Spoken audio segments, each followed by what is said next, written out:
जय श्री राधा वल्लभ श्री कृष्ण।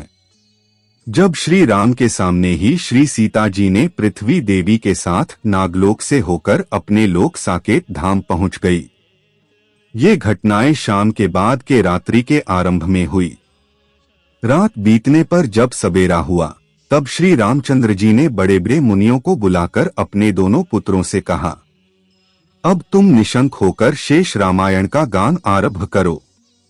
इधर अपनी सत्यरूप संपत्ति के बल से सीता जी के रसातल में प्रवेश कर जाने पर श्री राम का मन बहुत दुखी हुआ। विदेह कुमारी को न देखने से उनको यह सारा संसार सूना जान पड़ने लगा। शोक से व्यथित होने के कारण उनके मन को शांति नहीं मिली। तदंतर श्री रघुनाथ जी ने सब राजाओं को, रीछ, वानरों और राक्षसों को, जन समुदाय को तथा मुनियों मुख्य ब्राह्मण को भी धन देकर विदा किया।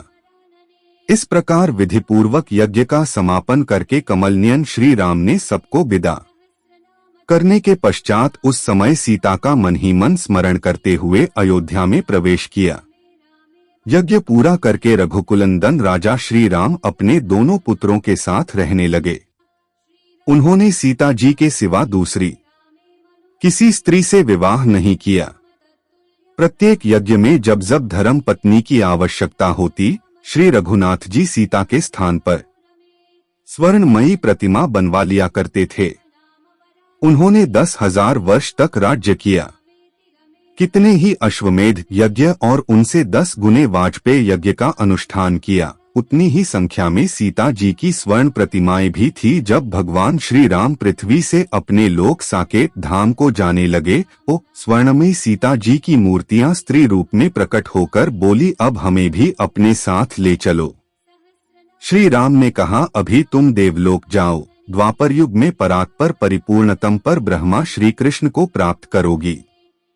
स्वर्णमयी सीता रूप स्त्रियों ने गोकुल में गोपी रूप में प्रकट हो श्री कृष्ण को प्राप्त किया। भगवान विष्णु जी ने जितने भी अवतार लिए, नरसिंह, वामन, मत्स्यावतार, राम, जहां जिस स्त्री ने मन से भगवान के जिस अवतार को पति मान लिया वो गोपी हुई। और बहुत से ऋषिमुनियों ने भी भगवान के प्रेम के लिए गोकुल में गोपी रूप से प्रकट हुए श्री कृष्ण को प्राप्त किया। श्री राधा कृष्ण समर्पिते।